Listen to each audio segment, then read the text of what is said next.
Hello, lovely folks of YouTube. Ren here. I want to talk about this plant behind me, which is so tall that I can't even fit it all in the frame. So this right here is broom corn. You can see some of the stalks that have kind of bent down a little bit here. I have another one here. This is a very interesting plant. So broom corn is not actually in the corn family. It's actually a sorghum, which is a grass. The specific one that I've grown here is sorghum bicolor. Traditionally used here in the United States for making brooms, corn brooms specifically. So all of those like traditional yellow, like natural fiber brooms that you see here in the United States are actually made from this plant. This plant is not native to here. It's actually from Africa originally. The seeds of this plant are edible.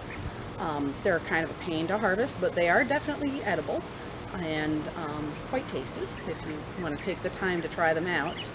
But mostly here in the US, it's mostly grown for the stalks themselves in order to make the broom. The seeds are kind of a byproduct. Now, in addition to making brooms, a lot of people will grow these just for decorative purposes. This is a very pretty plant. It makes a very pretty fall harvest decoration. You can just hang them in bundles in your home, which is really nice, or you can make wreaths out of them as well. It does grow in multiple colors. I have a color assortment here, so I have some. This one's kind of a reddish color. There's some seeds up there that are a more darker brown. I have this one right here, which is sort of a white color. So it can grow in a lot of different colors. Now this plant does need full sun, like many other in the corn family. Full sun and a lot of space, because it gets quite big. The stalks will sometimes flop over, as you can see with this one here. But they do actually will root along the ground as well. So even when it does flop over, it will send down roots from any of the joints that are touching the ground. So it actually spreads pretty readily in that fashion. Does actually make sort of a ground cover, which is not what most people would expect from a plant that's this tall, but it can be grown as a ground cover or as a filler to kind of like, cover over the surface of the soil. If you're growing like winter crops and you need something to kind of hold the soil in the summer, this is a good crop to use. Now, obviously, the purposes that I am growing it for is for making a broom, or witch's broom, or besom. Obviously, once the seeds kind of get to their full ripeness here, I'm actually going to harvest these, basically cut away right around at this first joint here, and let these fully dry on a flat surface so that they don't get that weird arc to them. And at that point I can then strip the seeds off of them, or you could even choose to leave the seeds on if you wanted them to have a more decorative appearance to them, and use that to make my besom or broom. Now obviously if you leave the seeds on, it's not really going to be good for sweeping, but really, I mean, for a witch's besom we only use it for sweeping anyway. We don't use it for actually cleaning the floors. You may if you choose to do so, but at least the way I use it for just energetic cleaning. Now, speaking of magical purposes and energies, there's not a whole lot of information out there on how this has been used magically other than simply for making the broom. So obviously we can see this as being used as cleansing. It has that cleansing ability just from the ability of the broom itself.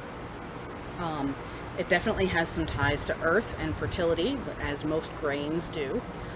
But there's nobody has actually written about this plant. There's no information in Cunningham, there's no information in Bayero, very limited information online. Most of the information that you're finding about broom is going to be European broom, which is a different plant.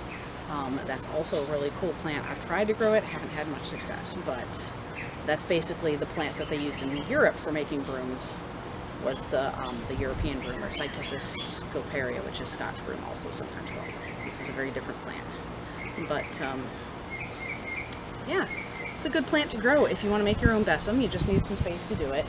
Seeds are very easy to get. I got them at the local garden center. Very widely grown for decorative purposes, so no one's really going to look at you twice if you're growing broom.